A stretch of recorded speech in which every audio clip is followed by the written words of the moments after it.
Baik, Assalamualaikum warahmatullahi wabarakatuh. Salam sejahtera untuk kita semua. Selamat datang dalam presentasi saya yang berjudul Pentingnya Ketahanan Nasional. Saya, Muhammad Wafdan Naiman dengan NIM 2415 4201 8155 917 dalam program studi agribisnis. Pada bagian ini, saya akan menjelaskan mengapa ketahanan nasional begitu vital bagi bangsa Indonesia.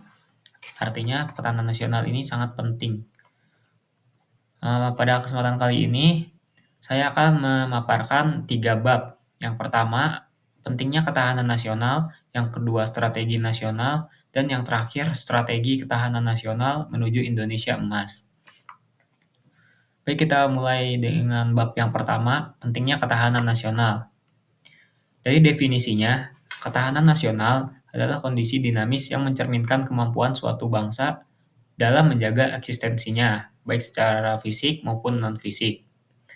Dengan kata lain, ketahanan nasional adalah kemampuan bangsa untuk menghadapi ancaman, tantangan, hambatan, dan gangguan dari dalam maupun luar dengan tetap menjaga kedaulatan dan keutuhan negara.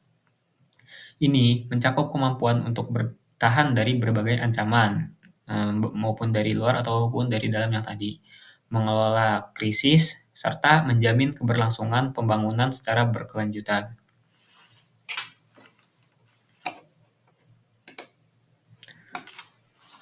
Latar belakang pentingnya ketahanan nasional. Ketahanan nasional semakin penting di tengah dunia yang penuh ketidakpastian ini. Pandemi global, ketegangan politik internasional, serta serangan cyber adalah bentuk nyata. Sebagai negara dengan posisi strategis, Indonesia harus memiliki ketahanan yang tangguh agar tidak mudah tergoyahkan.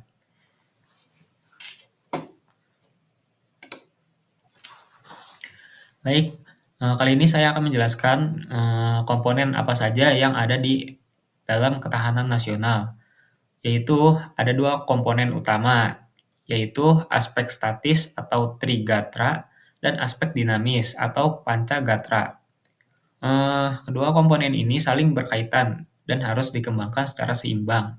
Misalnya dengan stabilitas politik akan sia-sia tanpa dukungan dari kekuatan ekonomi dan sosial. Interkoneksi juga dan sinergi antar komponen sebagai satu kesatuan.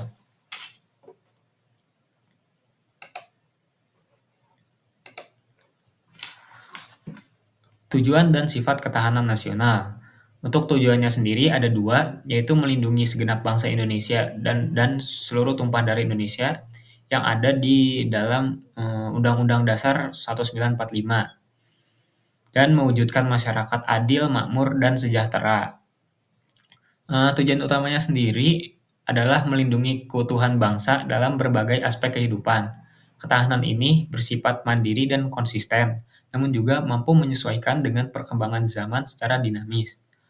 Untuk sifatnya sendiri ada 4. Yang pertama itu mandiri, dinamis, integratif, dan yang terakhir konsisten. Baik, kita lanjutkan ideologi dan asas ketahanan nasional. Ideologi Indonesia sendiri, Pancasila sebagai sumber nilai dan identitas sosial. Pancasila ini menjadi landasan utama dalam membangun ketahanan nasional, seperti mensejahterakan, keamanan, dan kekeluargaan mendasari pondasi budaya bangsa yang harus terus dipertahankan. Untuk ancaman terhadap ketahanan nasionalnya sendiri, ada berbagai sangat kompleks, dari berbagai ancaman senjata hingga ancaman ideologis, radikalisme, desintegrasi bangsa, ketimpangan sosial, degradasi moral. Untuk ancaman non-tradisionalnya sendiri seperti ancaman bencana alam, wabah, krisis energi, dan pangan. Ancaman terhadap ketahanan nasional ini sangat kita akan diuji ketika bangsa menghadapi disintegrasi, polarisasi politik, atau krisis multidimensi. Oke, kita sudah masuk ke bab yang kedua, yaitu strategi nasional. Eh, Sebentar. Strategi nasional ini merupakan arah yang nyata dalam mencapai cita-cita nasional, termasuk dalam konteksnya pembangunan, pemerataan, dan ketahanan bangsa. Kita masuk ke pengertian dan fungsi strategi nasional. Untuk pengertiannya sendiri, strategi nasional adalah serangkaian kebijakan, rencana, dan tindakan terpadu yang dirancang secara sistematis oleh suatu negara untuk mencapai tujuan nasionalnya, yang mencakup aspek politik, ekonomi, sosial budaya, pertahanan, dan keamanan. Strategi nasional ini menjadi pedoman yang menyeluruh dalam menyusun arah pembangunan negara. Strategi ini harus mencakup pendekatan politik, hukum, ekonomi yang tadi saya jelaskan, dan lingkungan secara terpadu. Untuk fungsinya sendiri ada 4. Yang pertama, menyusun arah pembangunan jangka pendek dan panjang. Yang kedua, menjaga kedaulatan dan integritas Negara Kesatuan Republik Indonesia atau NKRI. Yang ketiga, mewujudkan masyarakat adil, makmur, dan sejahtera. Dan yang terakhir, merespon tantangan global dan dinamika nasional secara terpadu. Untuk dasar hukumnya sendiri, di strategi nasional ini ada 3 yang melandasinya. Yang pertama ada Undang-Undang 1945, Undang-Undang Dasar 1945, pasal 27, 30, dan 33. Yang kedua ada Undang-Undang Nomor 3 tahun 2002 tentang Pertahanan Negara. Dan yang terakhir ada Undang-Undang Nomor 17 tahun 2007 tentang RPJPN 2005 hingga 2025. Strategi nasional ini dirancang berdasarkan kerangka hukum yang jelas ya, konstitusi dan berbagai undang-undang menjadi dasar pijakan legalitas pelaksanaannya juga.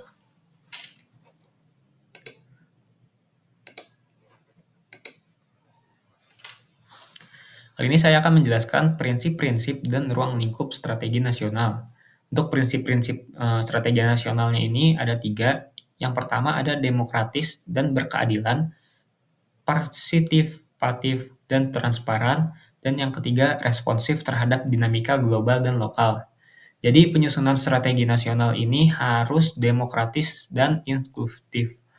Masyarakat juga perlu dilibatkan secara aktif dan kebijakan harus merespon perubahan zaman secara fleksibel dan narasi. Strategi nasional ini ada ruang lingkupnya juga. Yang pertama ada politik, ekonomi, sosial budaya, pertahanan, dan keamanan, seperti profesionalisme TNI dan sinergi Polri. Strategi nasional juga mencakup seluruh sektor strategis, termasuk ekonomi kreatif, teknologi digital, ketahanan keluarga, dan diplomasi internasional.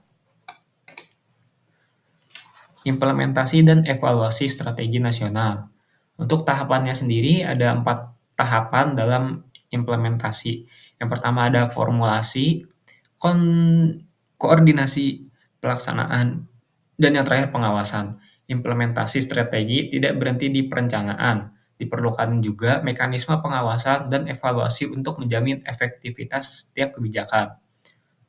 Ya, evaluasinya sendiri ada monitoring dan berbasis indikator kinerja nasional. Isu dan tantangan strategis. Dalam strategi nasional juga memiliki isu ya, yaitu krisis energi, pandemi, geopolitik global. Tantangannya juga ada di polarisasi politik, penyebaran hoax, degradasi moral, generasi muda. Tantangan strategis ini semakin kompleks dan multidimensional. Oleh karena itu, strategi nasional harus tetap diperbarui agar relevan dengan kehidupan saat ini.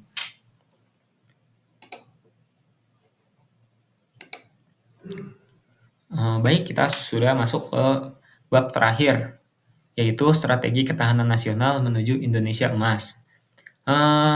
Strategi nasional menuju Indonesia Emas adalah visi besar menuju negara maju yang sejahtera, adil, dan berdaya saing global.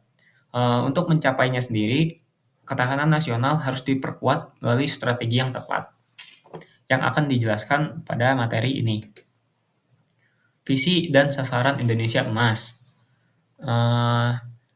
Visinya sendiri menjadi negara yang berpendapatan tinggi, SDM unggul, berdaya global, saing global, dan berkarakter Pancasila.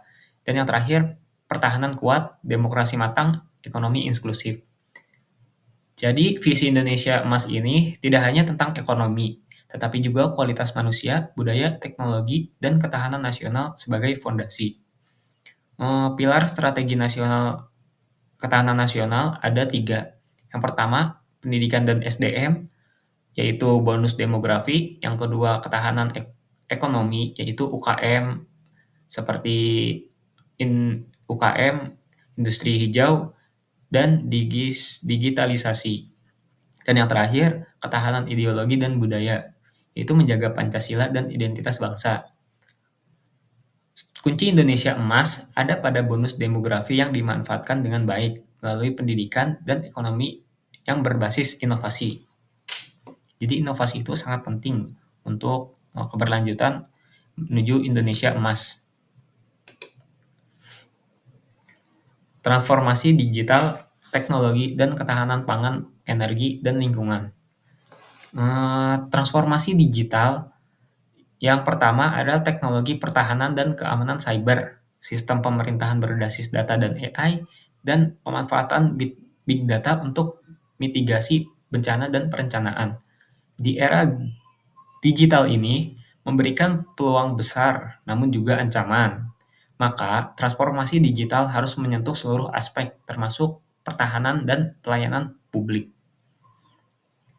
Untuk ketahanannya sendiri, ada pertanian presisi dan desertifikasi pangan, transisi energi terbarukan, dan adaptasi terhadap perubahan iklim. Jadi pangan dan energi ini adalah 2 pilar ketahanan utama di Indonesia, juga harus mandiri secara produksi dan ramah lingkungan untuk jangka panjang ke depannya.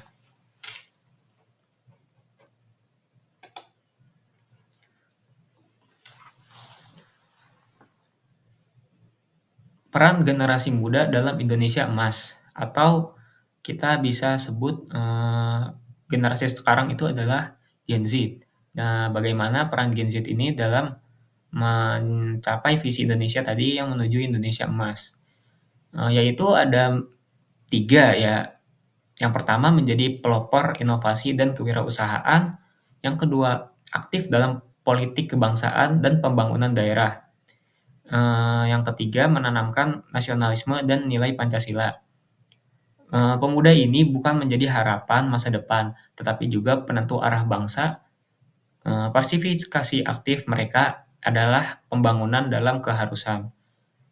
Untuk poin pertama tadi, menjadi pelopor inovasi dan kewirausahaan juga, saat ini pemuda Indonesia banyak menjadi pelopor dalam inovasi kewirausahaan, seperti jualan lewat media sosial, yang kian ini marak dilakukan oleh kalangan pemuda, seperti berjualan online, berjualan dari sistem aplikasi komersial seperti e-commerce. Itu menjadi inovasi sendiri bagi generasi muda. Baik, kesimpulan yang kita dapat dalam presentasi ini, poin yang pertama adalah pengertian ketahanan nasional. Ketahanan nasional sendiri adalah pondasi utama dalam menjaga keutuhan, kedaulatan, dan keberlangsungan hidup bangsa Indonesia. Strategi nasional juga berfungsi sebagai pedoman terintegrasi yang mengarah seluruh aspek kehidupan. Strategi ketahanan nasional menuju Indonesia Emas 2025 ini menuntut kolaborasi aktif dalam seluruh elemen bangsa, terutama generasi muda dalam menjaga ideologi, membangun ekonomi mandiri, serta mengembangkan inovasi. Visi Indonesia Emas hanya dapat tercapai bila ketahanan nasional diperkuat secara menyeluruh dari bidang ideologi hingga pertahanan dan sektor pangan hingga teknologi. Sebagai kesimpulan dari presentasi ini, kita dapat lihat bahwa ketahanan nasional bukan hanya sekedar kemampuan bertahan dari ancaman, melainkan Strategi menyeluruh dalam membangun bangsa. Strategi nasional sebagai pedoman pembangunan juga harus dijalankan secara konsisten dan adaptif dengan ketahanan nasional sebagai fondasinya menuju Indonesia 2002 emas 2045. Seluruh elemen masyarakat generasi muda memiliki tanggung jawab besar untuk memperkuat ketahanan ideologi, ekonomi, sosial budaya hingga pertahanan negara. Hanya dengan kerjasama dan semangat gotong royong kita dapat mewujudkan masa depan Indonesia yang gemilang. Jadi masa depan Indonesia ini uh, berada di tangan generasi muda saat ini. Jadi harus memperbanyak inovasi di kalangan anak muda. Baik, sekian presentasi dari saya. Kurang lebihnya mohon maaf. Wabillahi taufiq wal hidayah. Wassalamualaikum warahmatullahi wabarakatuh.